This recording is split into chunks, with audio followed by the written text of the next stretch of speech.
माझ्या प्रिय मित्रांनो आणि मैत्रिणींनो, आज मी तुमच्या समोर एक सामाजिक कविता मांडतोय.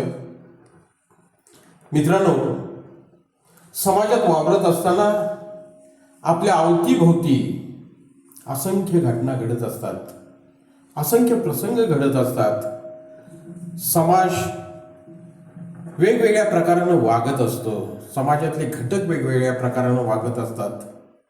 या सगळ्या गोष्टी आपल्याला रुचतातच, आपल्याला आवडतातच असं नाही. या गोष्टींच्यामुळं आपल्या मनाला क्लेश होतात, त्रास होतो. परंतु आपण सामान्य माणसं असतो, आपण या गोष्टी बदलू शकत नाही, आपण हतबल असतो. त्यामुळं आपण फक्त एवढंच म्हणतो की हे असंच चालायचं. मित्रांनो, मी कविता ही लिहिलेली आहे, तीही याच नावानं, हे असंच चालायचं. मित्रांनो, आज ही हुंड्यासाठी सुनेचे बळी दिले जातात. आज ही या समाजात राजकारणी कसे वागतायत ते तुमच्या लक्षात येते. राजकारणाचा तर पूर्ण विचका झालेला आहे असं मला वाटतं. आज ही समाजात बघा की आपला समाज कुठं चाललेला आहे.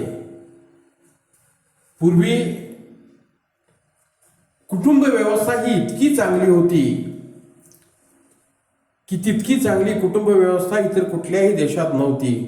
पण आज ही आता आपल्याकडे लिव्ह इन रिलेशनशिप याला जनमानसात मान्यता मिळाल्यासारखं झालंय. हे सगळं आपल्याला रुचतंय पचतंय असं नाही, पण आपण ते बदलू शकणार नाही. हे असंच चालायचं. ऐका कविता, हे असंच चालायचं. सासूनं सुनेला छळून मारायचं, सासूनं सुनेला छळून मारायचं, स्त्रीनं स्त्रीत्वाचं तोंड काळं करायचं, यालाच आम्ही स्त्रीमुक्ती म्हणायचं. हे असंच चालायचं.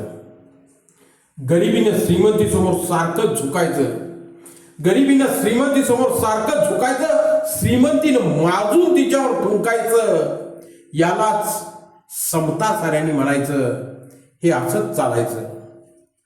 राजकारण्यांनी जनतेला सारखंच फसवायचं, राजकारण्यांनी जनतेला सारखंच फसवायचं, तरीही जनतेनं त्यांचं उदो उदो करायचं, यालाच आता देशभक्ती म्हणायचं.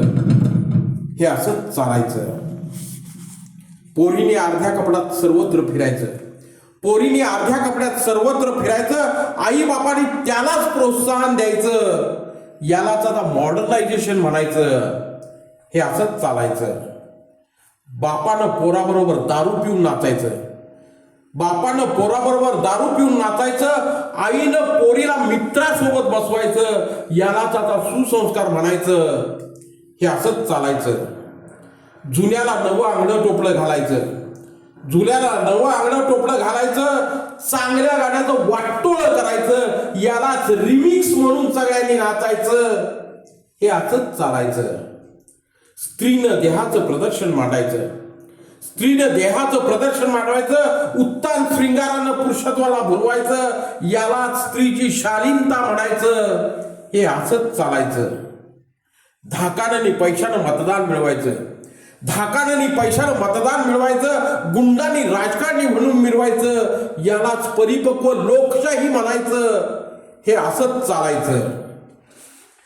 पदोपदी माणसाला फसवायचं, पदोपदी माणसाला फसवायचं, सोनं सांगून पितळ पदरी मारायचं, यालाच टॅलेंटेड मार्केटिंग म्हणायचं. हे असंच चालायचं.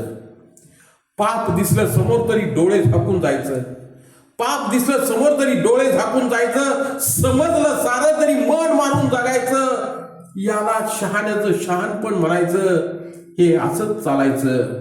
आणि शेवटचं कडवं ऐका मित्रांनो, पापानं पुण्यावर विराजमान व्हायचं, पापानं पुण्यावर विराजमान व्हायचं, संस्कृती संस्कारांना पायदळी तुडवायचं, म्हणूनच याला कलियुग म्हणायचं.